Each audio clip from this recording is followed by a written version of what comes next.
एक गरीब देश और उसमें मौजूद ये शानदार सा महल। आज इस महल की दीवारें 3 लाख लोगों की दर्दनाक मौत की आखिरी गवाह है। इन पे जहां देखो आपको बस खोपड़ियां, खून, किसी के संघर्ष की निशानी या तो किसी के तड़पाने के लिए यूज किए जाने वाले औजार ही दिखेंगे। यही वो दीवारें हैं जिनके बीच में ईदी आमीन ने अपने चौथी प्रेग्नेंट बीवी को टेबल पर लिटाया, उसके हाथ काटे और पैरों के जगह पर उसे सी डाले और पैरों को काटकर हाथों के जगह पर सी डाला। यही वो इंसान था जो मरी हुई लाशों के साथ घंटों घंटों तक बात करता था, उनके साथ वक्त बिताता था और अंत में उनके साथ सो जाता था। ईदी आमीन के इतने बेरहम और निर्दय होने के बावजूद युगांडा के लोगों ने उसे अपना प्रेसिडेंट बना के रखा था काफी समय के लिए। वहां के लोग सबसे ज्यादा प्यार भी इसी से ही करते थे। लेकिन आखिर क्यों? इतने लोगों को मौत के घाट उतारने के बावजूद और ऐसी हरकतें करने के बावजूद क्यों लोग इस प्रेसिडेंट से इतना प्यार किया करते थे? वेल, इस प्रेसिडेंट की कहानी शुरू होती है 1924 से 1925 के बीच, जब नॉर्थ ईस्ट युगांडा के एक छोटे से काकवा ट्राइब में जन्म होता है ईदी आमीन का। उस वक्त में युगांडा बाकी और दूसरे देशों की तरह अंग्रेजों की हिंसा और गुलामी का शिकार हुआ करता था। अब कहा जाता है कि काकवा के लोग थोड़े डेंजर हुआ करते थे। ये नेचर से बहुत ही ज्यादा करीब हुआ करते थे और अपने रिचुअल्स में अक्सर इंसानों का या जानवरों का खून पिया करते थे। यही सब चीजों को देखकर ईदी आमीन बड़ा हुआ था। उसके लिए किसी इंसान को मार के उसका खून पीना काफी आम बात थी। ईदी के बचपन में ही उसके माता पिता अलग हो गए और उसकी माँ उसे लेकर युगांडा के बोम्बो शहर चली गई। लेकिन वो इतनी गरीब थी कि वो ईदी को पूरी शिक्षा नहीं दे पाई। ईदी को चौथी कक्षा में हाई स्कूल छोड़ना पड़ा और घर संभालने के लिए अलग अलग छोटे मोटे काम करने पड़े और आखिर में कुछ 20 या 21 साल की उम्र में उसने ब्रिटिश मिलिट्री ज्वाइन कर लिया और एक असिस्टेंट कुक की पोजीशन पर काम करने लग गया। अब ऑब्वियसली 6 फुट 4 इंच और युगांडा की लोकल लैंग्वेज बोलने वाला अनएजुकेटेड यंग ईदी का फायदा कॉलोनाइजर्स कैसे नहीं उठाते? उन्हें चाहिए था एक ओबीडियंट सोल्जर जो हर ऑर्डर को फॉलो करे और ईदी ने उन्हें उस वक्त वही दिया। उसने ब्रिटिशर्स के अंदर मिलिट्री, बॉक्सिंग, स्विमिंग और रग्बी की ट्रेनिंग ली और फिर ब्रिटिशर्स को अफ्रीका पर अपना दबदबा बनाए रखने के लिए मदद की। अब ब्रिटिशर्स के लिए ईदी इतना लॉयल हो गया था कि वो उनके लिए अपने ही लोगों को मारने लग गया था। 1952 से लेकर 1960 तक चले माओ माओ रिवोल्ट में केनिया और सोमालिया के अगेंस्ट ब्रिटिशर्स की तरफ से ईदी लड़ रहा था। वो इतना क्रूर था कि इस रिवोल्ट में सामने वाले सोल्जर्स को जिंदा ही दफना देता था या फिर ऐसे ग्रिजली तरीके से मारता था कि सामने वाले लोग डर जाते थे। अपने ही लोगों के खिलाफ ऐसी क्रूरता को देख वो ब्रिटिशर्स के आंखों में आया और वो मशहूर होने लगा। उसका मिलिट्री रैंक बढ़ता गया और 1962 में वो ब्रिटिश आर्मी का सेकंड सबसे हाईएस्ट रैंकिंग ऑफिसर बन गया।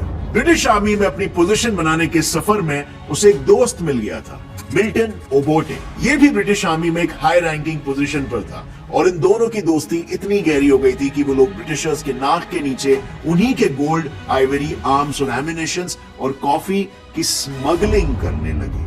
इनफैक्ट यही वो दौर था जब वो अपनी पावर को मिसयूज करने लगे और युगांडा के ही लोग जो उनके खिलाफ आवाज उठाते वो उन्हें ही ठिकाने लगा देते थे। पर इन सारी चीजों का ब्रिटिश ऑफिसर्स को कानों कान खबर नहीं पड़ी और जब पड़ी तब अनफॉर्चुनेटली काफी देर हो चुकी थी क्योंकि युगांडा का इंडिपेंडेंस नजदीक आ चुका था। अगर ब्रिटिश ऑफिसर्स उन्हें सजा भी देते तो भी इससे कुछ फर्क नहीं पड़ता क्योंकि Britishers were out of power और अगर उनके खुद के लोग ही उन्हें सजा दिलाते तो युगांडा को संभालने के लिए कोई और लीडर उस वक्त केपेबल भी नहीं था और इसीलिए 9 अक्टूबर 1962 को युगांडा को इंडिपेंडेंस देने के बाद ओबोटे बन गया युगांडा का प्रेसिडेंट और ईदी आमीन बन गया commander in chief of all armed forces. अब ऑब्वियसली बात है ईदी रेगुलेशंस के हिसाब से ओबोटे के अंदर था, लेकिन पहले तो वो दोनों दोस्त हुआ करते थे जो साथ में एक ही लेवल पर काम किया करते थे। तो जाहिर सी बात है पोजीशन, पावर और पैसों को लेकर दोनों में अनबन होना शुरू हो गया।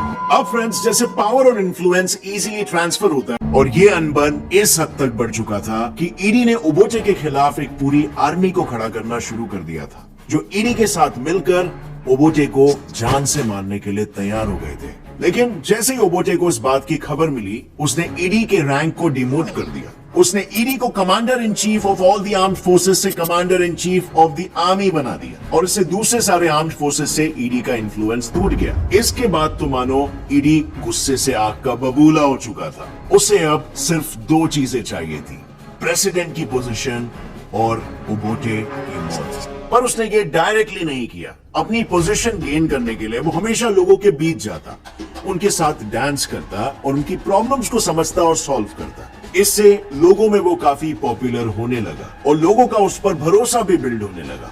और ऐसा वो काफी समय तक करता गया पेशेंटली। और फिर आया वो वक्त जिसका ईडी को हमेशा से इंतजार था, ओबोटे की मौत का।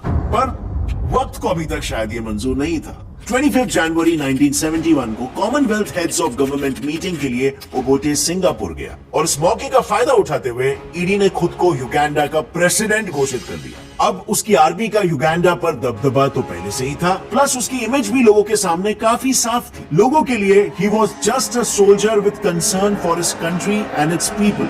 और इसी सेंटिमेंट ने ईडी अमीन को युगांडा का प्रेसिडेंट बनाने में मदद की और यहाँ से शुरू हुआ युगांडन हिस्ट्री का एक डार्क चैप्टर। पोजीशन गेन करते ही सबसे पहले ईडी ने ओबोटे को युगांडा में एंटर करने से ही बैन कर दिया और फिर पूरे युगांडा में ये न्यूज फैला दी कि अगर कोई ओबोटे के साथ मिला हुआ है या जो भी उसे खबर दे रहा है और ये अभी नई सरकार को पता चले तो उसे उसी वक्त मार दिया जाएगा।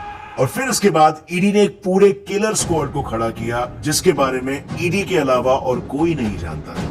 इनका काम सिर्फ एक था, अगर इन्हें कभी भी ऐसा लगे कि कोई ईडी को मारना चाहता है या वो ओबोटे का सपोर्टर है तो उसे खत्म कर देना। इसमें माइंड यू इनके पास इतनी पावर थी कि सिर्फ शक के बेसिस पर ही ये लोग पूरे के पूरे ट्राइब को ही मार देते थे। ऐसे दुखद हादसे हुए आचोली और लैंगो ट्राइब्स के साथ जिन्हें ब्रूटली मर्डर किया गया क्योंकि उन्हें सिर्फ डाउट था कि वो ओबोटे के सपोर्टर्स हैं। और इस सब के बीच में हुई एक सरफिरी सी चीज। 1972 में ईडी अमीन को एक सपना आया। उस सपने में अल्लाह ने उसे यह आदेश दिया कि वो सारे एशियंस को युगांडा से बाहर निकाल दे। अब उसे वाकई में सपना आया था या वो लोगों के सामने सिर्फ एक कहानी बनाने की कोशिश कर रहा था, ये तो ईडी खुद ही जाने। लेकिन सुबह उठते ही उसने वो किया जिसके बारे में किसी ने भी सोचा नहीं होगा। उसने पूरे कंट्री में ये घोषणा कर दी, I had a dream sent last night from God. He has instructed me to throw out all Asians from the country. Uganda must be for Ugandans only. और उस वक्त वहाँ पर एशियंस में सबसे ज्यादा इंडियन ट्रेडर्स और बिजनेसमैन थे जो 60% युगांडन इकोनॉमी को चला रहे थे। और इसीलिए ईडी को ये भी लगता था काइंड ऑफ वो इनसिक्योर हो गया था कि आगे चल के ये लोग उन पे राज करना ना चालू कर दे या फिर सारे युगांडन्स की अपॉर्चुनिटीज को ना छीन ले। और इसीलिए धीरे धीरे वहाँ की आर्मी ने एशियंस की प्रॉपर्टी सीज करना चालू कर दिया। जो एशियंस युगांडा से बाहर नहीं गए उन्हें ईडी अमीन के कंसंट्रेशन कैंप्स में डाल दिया जाता था और कुछ जो जाने के लिए रेडी ही नहीं थे उन्हें काट काट कर या कभी कभार तो जिंदा ही मगरमच्छों को खिला दिया जाता था। ऐसा कहा जाता है कि ईडी ने 4000 जिंदा अपंग लोगों को मगरमच्छों के झुंड के बीच फेंक दिया था और धीरे धीरे ये सारी हत्याएं जेनोसाइड का रूप लेने लगी और फिर एशियंस हो या लोकल युगांडा के ट्राइबल्स हर किसी को टॉर्चर किया जाने लगा। लोग अच्छे से टॉर्चर हो रहे हैं या नहीं ये देखने के लिए ईडी ने अपने ही महल के कॉम्पाउंड में 5 चेम्बर्स बनवाए। इन चेम्बर्स में ना कोई खिड़की थी और ना ही कहीं से हवा अंदर आने की जगह और चेम्बर्स के दरवाजे हमेशा इलेक्ट्रिफाइड रहते थे, यानी अगर किसी ने उसे छुआ तो वहीं पर शॉक से मर जाएगा। उसकी आर्मी लोगों की आंखें बंद करके उन्हें इन चेम्बर्स में ले आती और फिर ईडी इन चेम्बर्स को बंद कर देता। लोग अंदर घुटन के मारे चिल्लाते, दीवारें तोड़ने की कोशिश करते, लेकिन ईडी चेम्बर्स के दरवाजे को तब तक नहीं खोलता जब तक उसे अंदर से आवाजें आना बंद नहीं हो जाती और फिर अंदर मौजूद सारी लाशों को वो मगरमच्छों को खिला देता।